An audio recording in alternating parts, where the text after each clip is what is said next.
Hi, I'm Adam Summer. You're listening to the Yerushalmi Talk podcast with the support of the Yeshivat Devar Yerushalayim in Har Nof, Jerusalem. This is Demai, Chapter 7, Halacha 6 in the ArtScroll 71a1. And today we're going to be getting into tithes, and we're going to be getting into this concept of doing something within the time of utterance. In other words, you're going to make a statement, and you can see more about this in Bavli Baba, comma 73a. And there's a statement on how long does it take to say, peace upon you, my teacher, my master. That's going to be Shalom Alecha, Rabbi Umorai. And this short time is going to be considered a break between one statement and another, or an event that can occur after this time. And it's basically going to be saying, like, look, you have a time where a statement or a declaration you've said can be retracted. So if you blurted something out and you made a mistake, you could say, oh, I retract that. Because in the halacha, you have this time of utterance to take statements back, because it's human nature. We all sort of react and say something and blurt something out, and maybe it'll be something that has a financial obligation to it, and you didn't really mean it, and you regret it and take it right back. So as long as you're doing that within this time where it says, peace upon you, my teacher and my master, you can take it back. And that's really what we're going to be getting into. Basically, what's going to be happening is, you're going to be separating out these ties. And then what happens if you're really within this time of utterance, regretting it and taking it back? Now, the case that's going to be coming up is going to be issued by Rabbi Meir. It's not necessarily the halacha, but I'm going to explain it to you so it's very simple, because there's a lot of key ideas in here for thinking about Torah and the halacha on tithes in a deeper way. Now, just before we start, the Mishnah in Trumos 1.5 is holding that somebody can designate as Trumos and Maestros only produce that is subject to these tithes. In other words, let's say you have produce that's already been tithed, and now you want to go take out the Truma Meiser again. You can't, right? Because you've already done it. It's already been rectified, right? So what you have there now is just a pile of Hulin. It's not a pile of Tevel. The point of taking it out is to make sure that it's going to not be Tevel, okay? So produce that's already been tithed can't be designated as Trumos and Maestros, also, by the way, for untithed produce. So if you've already tithed this and now you have untithed produce and you want to go and tithe this pile for that pile, and this pile has already been tithed, it doesn't take effect. And this mission now is going to deal with how somebody's going to designate Maestros from one pile for another. In other words, one basket over here, one basket over there. This is, again, going to be by the opinion of Rabbi Meir. And just to explain it before we start, really, there's three cases in this Mishnah. The idea is like this. First of all, somebody has two baskets of Tevel in basket A, Tevel in basket B, and they want to tithe this basket for that basket. In other words, they're going to take out extra Truma and Gedola in basket 1, and it's going to count for fixing what the amount would be if you had basket over here, basket number 2. And so imagine that you're really thinking about the fruit in this basket as all one collected pile of fruit, really. That's really actually how the Rashi explains it. It's a very clean explanation. Imagine that you're fixing this for that, and imagine it's really like one pile of fruit, okay? So we already covered this, and if you have a pile of Tevel over here, a pile of Tevel over there, can you rectify this for that? You can do that, no problem. That's not controversial. Now, the part that's going to be controversial is what's going to happen when you're going to try to take out some of the tithes for basket A, and you're going to do that for basket B, and then you're going to try to take out some of the tithes for basket B over for basket A. Now, that's going to be where the issue comes. In other words, Rabbi Meir in this is going to be saying that you can't do that because first of all, the ties are out of order, and second of all, you're violating a negative commandment for doing the ties out of sequence. So you're going to be advancing some of the ties ahead of the others, and because you're not, you have a requirement to do ties in order. And so when you go through the mathematics of this, as we will, you're going to see that you're putting the Meiser Sheni in the first basket ahead of the Meiser Rishon in the second basket.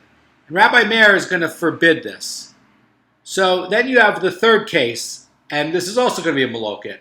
The case is going to be like this. What happens if you have the two baskets and you're going to take the ties out simultaneously, exactly at the same time? Rabbi Meir is basically going to say that the ties both are going to go into effect at the same time.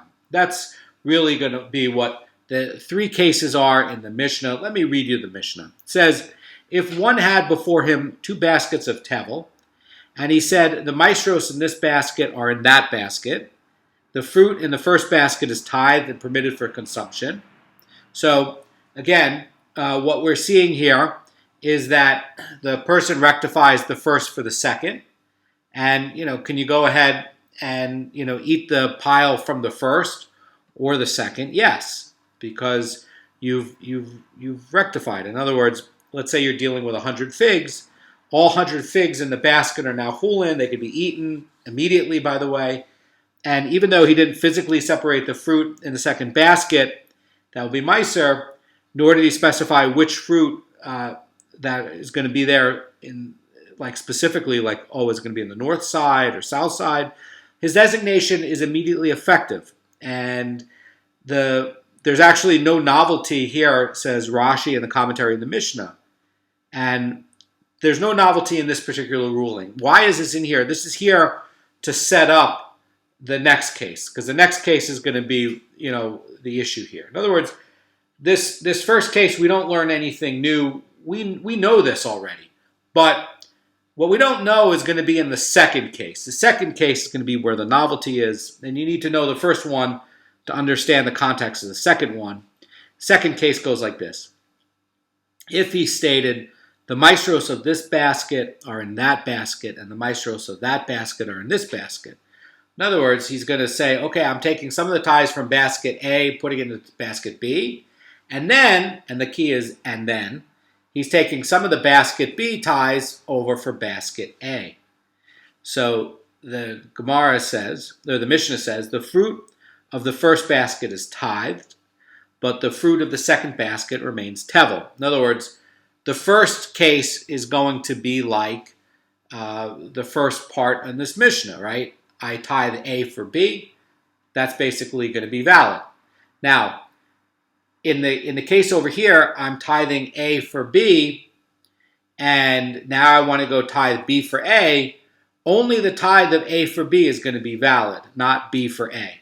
So that's why the second basket is going to remain tevel.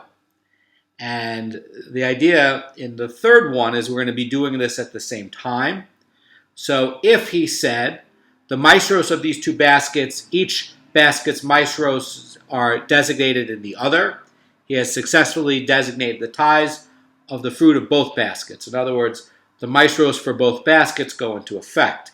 So this again is simultaneously, and since the two designations are made at the same time, both the maestros of both baskets are going to go into effect immediately, and each is still going to be subject to meiser at the time the designation goes into effect, but neither basket becomes rectified before the other. That's the Rashi commentary in the comment on the Mishnah. In other words, you're not doing it out of order, right? You're not doing it at different times. They both go into effect at the exact same time. And in the other case, in the second case, which is going to be what's going to be such the problematic Gemara, is that you have the two designations that are made in sequence. A goes first, then B. Then the second one can't go into effect because as soon as the first designation is made, the fruit of the first basket became rectified, and it's no longer subject to maestros. And therefore, since it's not subject to ties anymore, you can't separate the ties of the second one back onto the first one because the first one's already been rectified. and you can't use the Meiser of the second basket because only the fruit that's in it is going to be subject to Meiser, and basically the fruit of the second basket is going to stay Tevel. So the problem, says the Mara Fulda, on this case, where you're going to do it you're going to do basket A first, then you're going to do basket B, and you're going to try to tithe basket B back for basket A. The second basket is now going to be a mixture of Tevel and Maestros that's going to be designated in the first basket. And to permit the basket for consumption, it's now necessary to separate the Maestros from the first basket of it and then designate another set of Maestros. So, in other words, to fix it, in the case that you do it out of order, you got to go get a third basket to go try to fix the second basket. Is really how the Mara Fulda is going to be explaining it. But the point is that you have these three procedures. A can go to B, okay. You can't have, as according to Rabbi Meir, A go to B, B go to A, according to Rabbi Meir. And then the case is, what happens if you do it simultaneously? Is that going to take hold? So those are the three cases according to Rabbi Meir. And the Mishnah stated in the middle ruling that if somebody designates the Maestros for the two baskets to take effect in sequence, only the first basket is going to be considered rectified. In other words, when he actually separates the Maestros from the second basket, he must separate two sets of Maestros from it, those that he had designated on behalf of the first basket, and then also rectify the produce of the second basket. And the Gemara now is going to clarify the exact measure that has to be rectified and taken out from the second basket. And the Gemara is going to be using, to make it simple, 100 figs. Now, I'm going to explain this according to the Vilna Gaon's traditional reading of it. There's a lot of Rishonim that famously on this Baraisa have very different readings on it and different from one another. But I think the Vilna Gaon keeps it like the most traditional way to look at it. So we're going to look at the Vilna Gaon's explanation of this. So the Gemara says that a Baraisa taught in regard to this Mishnah that he takes from the second basket 2 figs, 2/10 of a fig, a tenth of each of the 2/10 of figs, and that is he removes 2 plus 2/10 plus 2/100 figs as Truma Meiser to permit the produce of both baskets. So this is going to be a case where instead of getting a third basket to rectify the tevel of the third basket and the second basket, they're trying to come up with, and that's, by the way, the simplest way to do it. What they're trying to do is they're trying to say, is there a way to possibly do it now that you have this second basket? You didn't buy a third basket to just go fix it, a third basket of tevel, which would fix it no problem. Is there a way to do it in the second basket where you can fix this broken, mistaken way to try to rectify it? In other words, again, you have a case where A goes to B. A is rectified. There's no problem.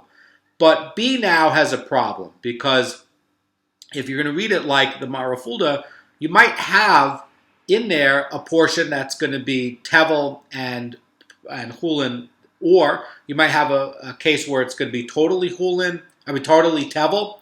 And the question is, what can you do on this second basket to fix it within itself and to make sure that whatever could have been tithed from the first basket on the second basket is going to be rectified for both, and there's going to be clean and no problem.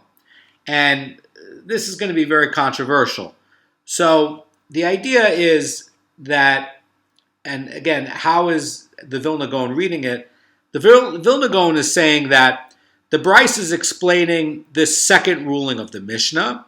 This is going to be where A goes to B, B goes to A. And it should be noted, says the Vilna Gaon, that because of the relationship to this sugya, the Vilna Gaon is explaining that like this. He's saying that since the only ties that remain to be dealt with are Meiser Rishon, the Truma, it's Trumas, Meiser, and Meiser Sheni. So those 3 ties are left in the second basket. You have the Meiser Rishon, the Truma Meiser, and the Meiser Sheni. And basically, says the Vilna Gaon, that after he designates the Meiser Rishon and his Truma Meiser, it's not necessary to physically remove the Meiser Rishon from the basket and give it to the Levi, since the Meiser Rishon may be eaten by a Yisrael.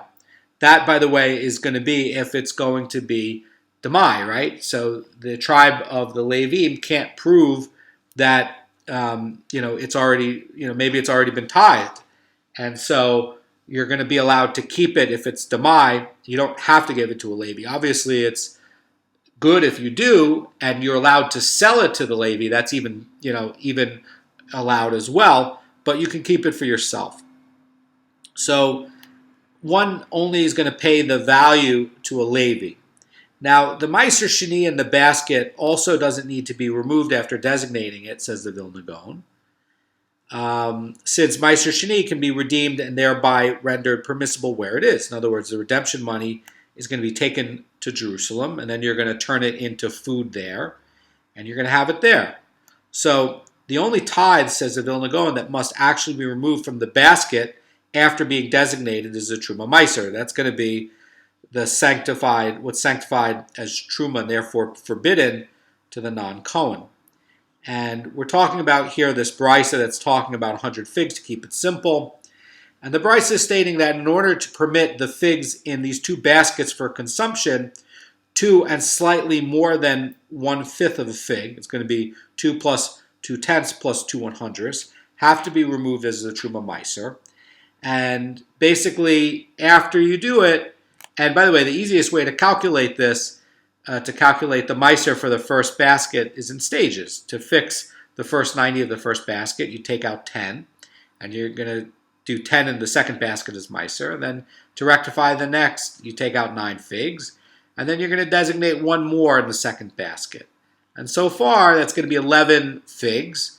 In the second basket is Meiser Rishon. And then that's going to rectify 99 figs in the first basket. And that still leaves 1 fig in the basket that's unrectified. And the question is then, how do you take care of this 1 fig that's left over? So that's going to be the rubbing point, because now you have where almost all of them are rectified except for this 1 tevel fig. What do you do with this tevel fig? And that's really where this is going to be coming to. So one resolution for this problem on what do you do with this 1 leftover fig is that since the brisa is dealing with the Mishnah's second case, in which the Meiser designation is made on behalf of the second basket that does not go into effect, the person rectifying the second basket must clearly be designating Meisros again on behalf of that basket. Therefore, when he's separating Meiser Rishon for the second basket, he designates specific figs for that purpose. And the Vilna Gaon is going to be saying about that these figs may then be used as the Truma Meiser for both baskets. And when separating the figs for Meiser Rishon, he has to stipulate that if they already are Meiser Rishon for the first basket, other figs should become Meiser Rishon in their place. But this does not affect the designation of some of them as Truma Meiser, since we are now sure that the figs he is holding are Meiser Rishon, and that's going to be the issue. In other words, the problem is when you're going to fix basket A for basket B and then basket B for basket A, you're going to be getting into a case where you can end up where you, even by separating it out, you end up with 1 tevel fig left over. And what do you do with that? And the Gemara is going to reject the presentation of this formula to try to fix it. Shmuel says, and this is so sharp, Shmuel says this brisa cannot be taught as stated, because one can never complete the separation of Meisros in this manner. In other words, when you're dealing with this 1 fig, and you're taking out all of these portions on this for that and that for this, right? You're always cutting the fig smaller and smaller and smaller and smaller and smaller, and inside of this 1 fig is always a small percentage of tevel. And Shmuel is saying that basically you can never fully rectify it. You can never fix it 100%. All you can do is rectify this for that again and make it smaller, but there's still a piece of tevel that remains. So the Gemara is going to say that if he separates as Meiser 1 part for 10, he's rectified only 9 of those 10 parts. And he must then separate an additional 1 part per 100 of Meiser Rishon for the unrectified part. And if he goes ahead, he separates the additional part of 100 to rectify it again. He must now separate an additional 1 part per 1,000 as Meiser Rishon for the remaining Tevel part. And if he then separates 1 part per 1,000, he must separate 1 part per 10,000. In other words, Shmuel points out that you can keep going like this, but you never, and you can go this way through infinity, right? But you never actually 100% fix the pile. That is Shmuel's point. In other words, you're always there with a small piece of tevel, and it gets smaller and smaller, but it doesn't go to 0. It just gets smaller, but it's still there. That is the clever point. And again, very simple to go buy a pile of tevel for a 3rd basket and then go fix the 3rd basket to fix the 2nd basket. That's very simple. We want to know, can you do, if you went through this process to go basket A for basket B and then basket B for basket A, can you fix it? Shmuel says no. You're always left with this one weird fig that remains tevel that you can keep tithing it again and again and again by taking out, 1/10 of a tenth, but you're always left with some portion that's a tenth, that's a tevel. And it just gets smaller, but it's still there. So the Mishnah stated this middle case, and we're going to be spending a lot of time in this middle case, where somebody designates the maestros of these 2 baskets, and then each to take effect on the other, and the designations are made one after the other. In other words, it's going to say this one and that one, and that one and this one, and the first basket's going to be rectified, the second one is not. The Gemara now is going to point out that making this kind of designation is actually going to be a violation of Torah law. So we saw Shmuel's problem with this. Shmuel's problem is to say that you can never fix this. You always have tevel in it. Now the Gemara moves forward and says, not only do you have a mathematical problem where you're going to be trying to keep taking out 9/10 of the part to fix it, and then you take out another 9/10 of a part, but it's not 10/10 of a part, it's 9/10, and you keep making out 9/10, and it just always gets smaller and smaller.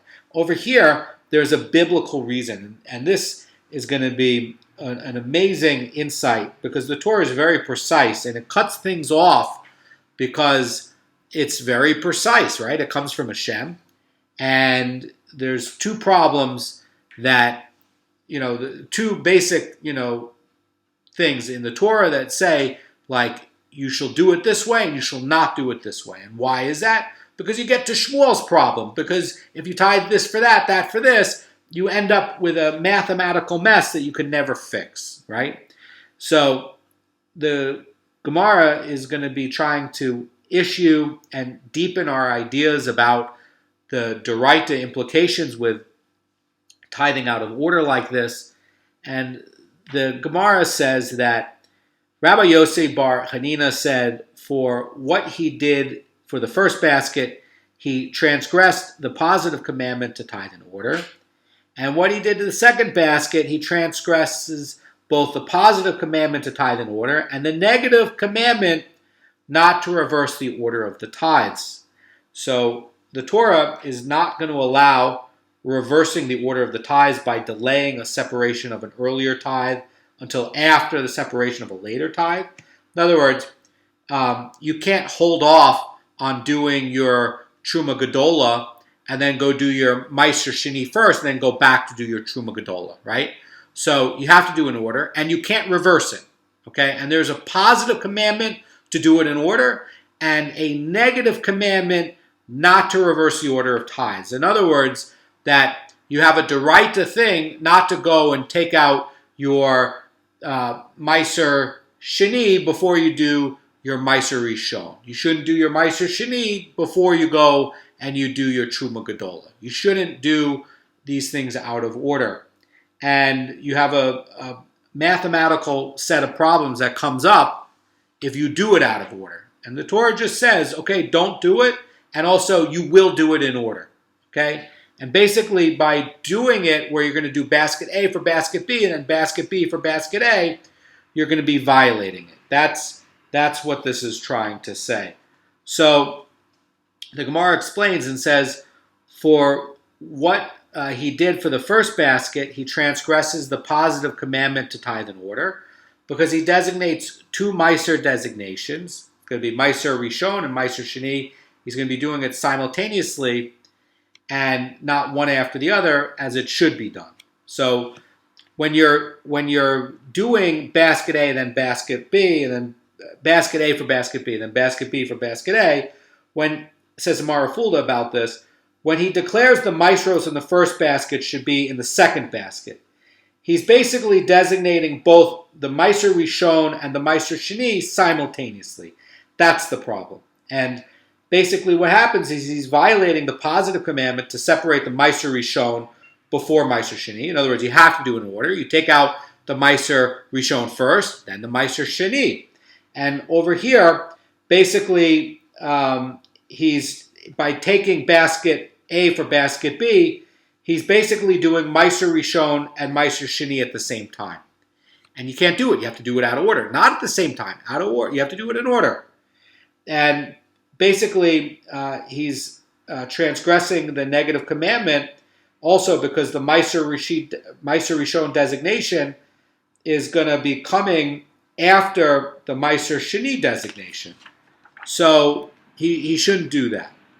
And the Gemara is going to continue. It's going to say, and for what he did to the second basket, now when he's going to try to do the second basket on the first basket, he's going to transgress both the positive commandment to tithe in order and the negative commandment not to switch up or reverse the orders of the tithes. So again, you can't do Meiser Sheni before Truma Gedola. You can't do Meiser Sheni before Meiser Rishon. If you're trying to do it where you're trying to do Meiser Rishon and Meiser Sheni simultaneously, that's also going to be a problem because you have to do it in order. You do this one, then that one, then this one, then that one. You do it in order. You don't switch it. You don't do it at the same time. And basically, says the Gemara, is because he designated two designations, that's going to be Meiser Rishon and Meiser Sheni simultaneously, he's violating this positive commandment. What's the positive commandment? The positive commandment is to do it in order. Do A, then do B, then do C, then do D, right? There's 4 tithes, and if you have challah, there's 5 tithes. And the Torah commands you to do each of the tithes in order. You do your Truma Gedola first, and then if you have challah, you do your challah last as your 5th tithe, but you don't do these designations at the same time. And basically, that's a violation of the positive commandment because you're not doing it in order. And the Gemara says, and because he advanced the designation of the Meiser Sheni in the first basket, ahead of the designation of the Meiser Rishon in the second basket, that's another problem.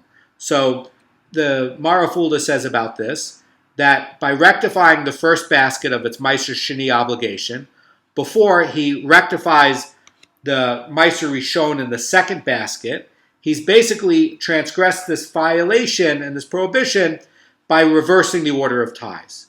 So basically what he's doing is he's treating this like one pile of fruit.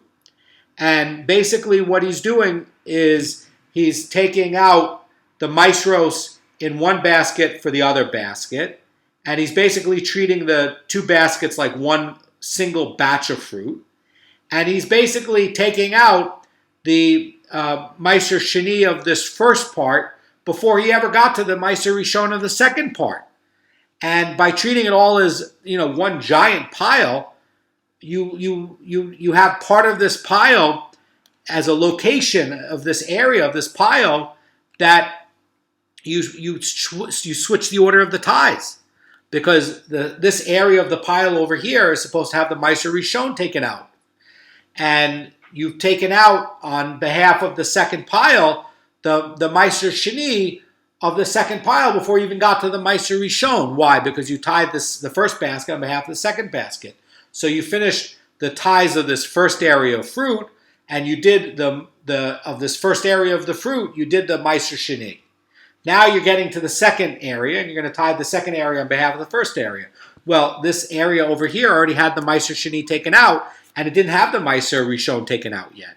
So you ended up where you've advanced the designation of the Meiser Sheni in the first basket, and of the designation of the Meiser Rishon in the second basket. And that's a big problem by doing it out of order. And Rabbi Kanievsky says that, if he later designates the maestros from the second basket from elsewhere using the same formula as he originally did, he will violate the positive commandment by designating the maestros for the second basket simultaneously. So, that's going to be where, according to this Gemara, we have to say that the Gemara does not mean that he violates the positive commandment at this time. Rather, it's that, if he later designates the maestros of the second basket, using this formula that he originally did, he's going to make a violation. So the Mishnah now rules in this middle case that since the two designations were made one after the other, only the first one takes effect and not the second one. The Gemara identifies the author of the ruling. This is going to be Rabbi Elazar says, the author of the ruling is Rabbi Meir. For Rabbi Meir says, if one makes two declarations that are mutually exclusive, you do not take account of any but the first one alone. And it's going to be the first one this first declaration is going to take effect. Now, we're going to be getting into this concept that we were talking about before, about, the statement. And so this is the implication here. So we learned in a Mishnah over there, this is going to be in Truma, this is going to be in Trumos, and the Gemara says that if one designates this animal is hereby designated the Tamora, I'm sorry, it's in Tamora 25b, and not Trumos, it's in Tamora, and this is Tamora of an Olah and the Tamora of a Shalomim offering. The animal is going to be thereby sanctified as the Tamora of the Olah offering only. These are the words of Rabbi Meir. Rabbi Yossi over there says that if he intended to say both of these declarations from the outset, since it's impossible to utter two declarations at once, both the declarations stand. So we see this malokat that comes up between Rabbi Meir and Rabbi Yossi, and we see that Rabbi Meir is considering only the first statement to be valid. Rabbi Yossi is going to be considered both to be valid. And that's going to be where Rabbi Yossi is going to be saying that both designations will take effect, and it's going to be like he designated them simultaneously. And this is how we're going to be getting to this rule about, establishing a statement and this time of utterance. So Rabbi Lazar identified the Tana of the Mishnah as Rabbi Meir, and Rabbi Yossi says, and this, by the way, is going to be the Amorah, and this is the Amorah who's trying to explain what Rabbi Meir means. This is not Rabbi Yossi the Tana. This is Rabbi Yossi the Amorah. So Rabbi Yossi the Amorah says, we thought originally to say that in regard to what circumstance does Rabbi Meir and the rabbis, like Rabbi Yossi the Tana, disagree? In regard to a case where he made the second declaration after the time of utterance. So again, this is where it's going to say the amount of time, this very short amount of time, that's going to be like between a break of one statement and another, or one event and another. And the statement time is as long as it says to say, peace upon you, my teacher, my master. And what are they disagreeing on? If you made this statement out of order, A goes for B, B goes for A, and it's going to be, the question is, how long would this time of utterance? In other words, how long has this time of utterance passed following this first declaration? And in the case of Rabbi Meir, he's holding that the second declaration is invalid because the first declaration was concluded, it went into effect, and it's over. The Gemara says, but where somebody made the second declaration within the time of utterance of the first declaration, then Rabbi Meir and the rabbis like Rabbi Yossi do not disagree. Rather, even Rabbi Meir accepts that both declarations take effect. In other words, if you have this time of utterance, okay, and the person says the second statement within the time of utterance, even Rabbi Meir would agree that that is a statement, okay? Rabbi Meir is saying that it's not a statement, it's not a valid statement in general, but within this time, everybody agrees that it's going to be a statement. The Gemara is going to say, from that which Rabbi Lazar said, that the author of our mission is Rabbi Meir, we see that this attribution in effect says the following. It says, Even if one made the second declaration within the time of utterance immediately after the first declaration, he cannot retract it, even according to Rabbi Meir, and therefore only the first declaration takes effect. So, in other words, what this is saying is that the Mishnah says that the maestros in this one are for that one, and that one are for this one. So only the first basket gets rectified. And according to what Rabbi Lazar is saying about what Rabbi Meir is saying, he's saying that when one makes two conflicting declarations together, the first one takes effect immediately, the second one doesn't take effect at all. And the idea is, well, what happens if it's said within this time of utterance? So Rabbi Yossi is going to explain this further. This is, again, Rabbi Yossi the Amarah. He's saying that for the last ruling of our Mishnah states, if he declared the maestros of these two baskets, each basket's maestros are designated in the other. And in that case, he has successfully designated the maestros in both baskets. Why? Because he has established both designations simultaneously.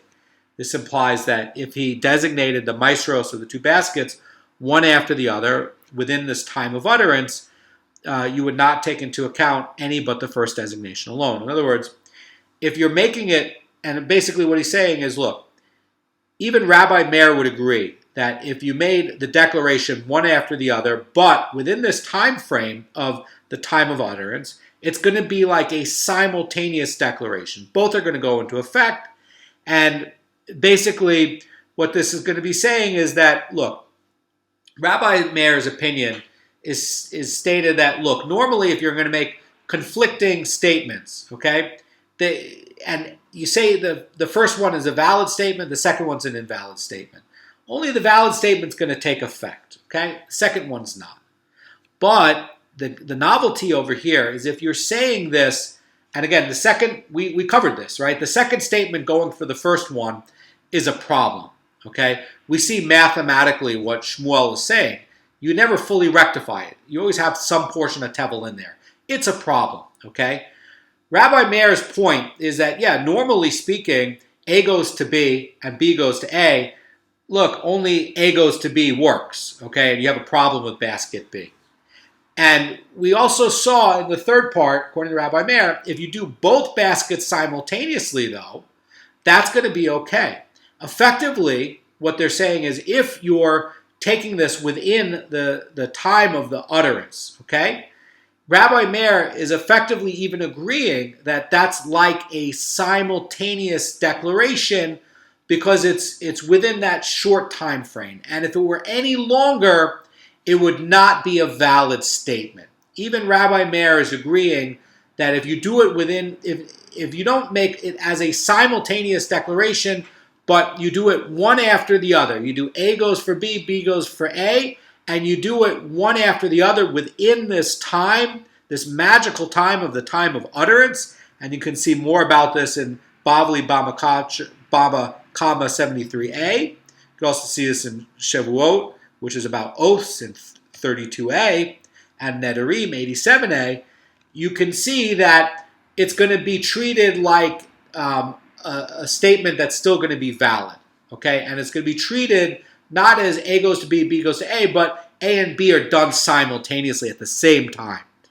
And basically, even Rabbi Meir is going to maintain this position with regards to declarations made within this time of utterance. Rabbi Meir even agrees about that.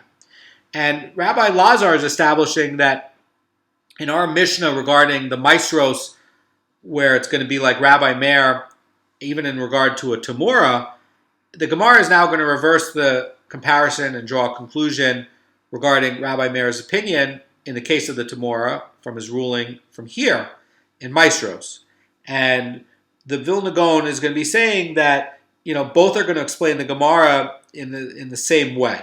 Okay, it's both going to be explained in the same way, and over here and over there. So Rabbi Avuna says Rabbi Meir concedes to the sages in the case where one says this is a Tamur in its place. In other words, in place of the Olah that's before him, and that both of these are going to be sanctified to take effect. And similarly, if he says this animal's hulin, or this animal of hulin should be a Tamora in place of these two offerings, that both sanctities would take effect because he's established both designations of the Tamora, of the Olah and the Tamora simultaneously. So he said over here, if he's doing it simultaneously, it's going to be over. It's going to be okay. And over there, he's going to be conceding that no, if they're going to be doing it this one for that one, but it's going to be doing it within this time frame of speaking this statement, it's going to be as if he said it simultaneously, which is allowed. The Gemara says, but if he designates the two sanctities one after the other, then the law is that you would not take account of any but the first designation alone.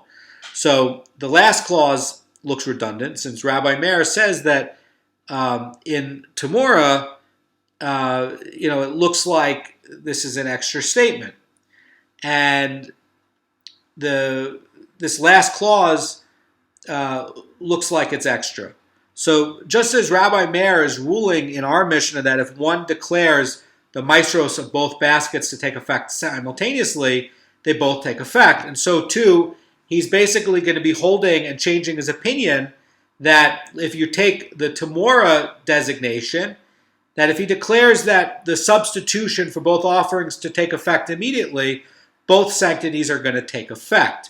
And originally he held that the second statement does not take effect, and then he actually changed his mind to say, no, it would be like a simultaneous declaration and it will take effect.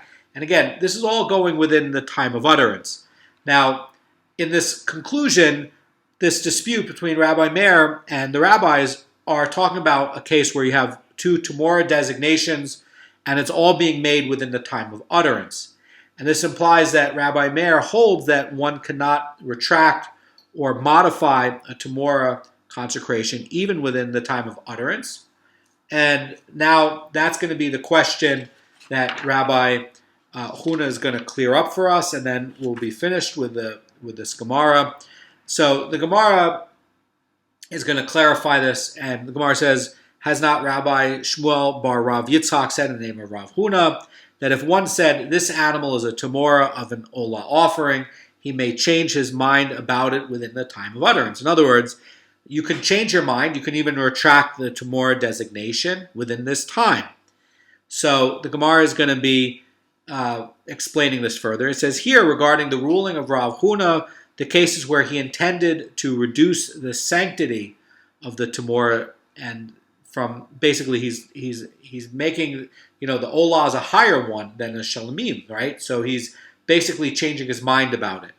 And he's basically saying that he's retracting the original Olah designation, and instead he's changing it to a Shalamim. So in this case, if it's within the time of utterance, he can change his mind.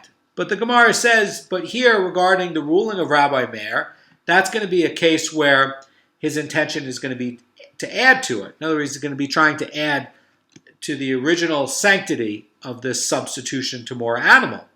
So if he wishes to retain the original Olah designation and add a Shalamim designation to it as well, then in this case, even though the time of utterance has not yet passed, he cannot add a second sanctity to this Tamora substitute animal. So the Gemara now is going to continue with Rav Huna's statement. And Rav Huna is basically going to be saying that one may retract a Tamora designation within this time of utterance of when it's made. And the Gemara is going to contrast this. So it says, if one said, this produce is hereby designated as Truma, and he immediately regretted doing it, he cannot retract his designation even within the time of utterance. What is the difference between the Tamora and the Truma? And in this time of utterance? And the answer is, says this Gemara, a person does on occasion petition for an annulment of his hektish designation. In other words, one may also retract these declarations even for hektish after declaring within the time of utterance. In other words, if you do it within the time of utterance, you can retract it. The Gemara says, but a person does not generally petition for an annulment of his Truma designation. In other words, he may not retract for the Truma designation, even within the time of utterance. And since a person does not consider the possibility of having his Truma declaration annulled when he makes a truma designation, he does it with finality. And nevertheless, if a person does petition for an annulment of his truma designation, it can be annulled. We know that in the Bavli, in Nedarim 58a. And it's for this reason that our Gemara cannot be interpreted to mean that a truma designation cannot be annulled. That's going to be the simple reading. Rather, what this is trying to say, says the Vilna Gaon, is that it's highly unusual for a truma designation to be annulled. It's not saying that it can't be. It's just saying it's not normal. And the Mara Panim is going to be actually wanting to read it a little bit differently, and he's going to be saying that Rav Huna maintains that although one can retract a hekdesh designation within this time of utterance, he cannot retract a Temora designation. And the reason for this distinction is Rav Huna is explaining that a hekdesh designation can be annulled by a sage, but a Temora designation can't. And even this opening of regret is going to be problematic, so that since you have, in the case of the Hekdesh declaration, which is being made to a temple, basically that Hekdesh designation can be annulled. But the Temora, however, is different. The Temora takes effect even when a declaration is in error. And that's going to be, according to Marapanim, part of the issue that's going on here. So it emerges that Rav Huna holds that one may not retract a Temora designation even within the time of the utterance. And this is consistent with the Bavli's view that a Temora designation can't be annulled even after the designation is made in error. So the question is, what about over here with this basket of figs, right? Can this be changed within the time of utterance? So it looks like Rabbi Meir conceded in the case of the figs for making a truma designation, that he conceded that, okay, if you're doing it within the time of utterance, it's going to be like a simultaneous declaration. If you're doing it one after the other, though, you're going to do A for B and then B for A, and you're doing it well after this time of utterance, then Rabbi Meir would say that you can't do it. You can't take it back, you can't fix it, and the second basket designation is null. You fixed only the first basket, but not the second basket. And basically what they're saying is if you did it within the time of utterance for a truma designation, because as the Vilna Gaon is pointing out, that the truma designations are very rare to take it back. Normally it's done with finality. And if you're doing it within time of utterance, even Rabbi Meir is agreeing it's going to be like a simultaneous declaration. Why? Because the nature of the truma designation normally is done with finality. But in the case of the Temora, where you have an animal substitute for an offering, that's going to be a little bit more complicated. And that's why Rabbi Meir has a different kind of challenge over there in Temora, and it looks like it's going to be the same over here. And as the Vilna Gaon is pointing out, that no, the Temora is a little bit different, and Hekdesh is another category, and that's a little bit different. But the Truma, normally that's going to be done as a finality. Yes, in theory you can annul it, but it's not normally done. And that's why if you're saying it after the time of utterance, you didn't say anything for the second basket, according to Rabbi Meir. But if you did say it within the time of utterance, in this case, Rabbi Meir would agree that it's going to be as if you said it simultaneously, and both of the designations will be taking effect immediately, and you don't end up with this weird fig and this weird second basket. Have a great day.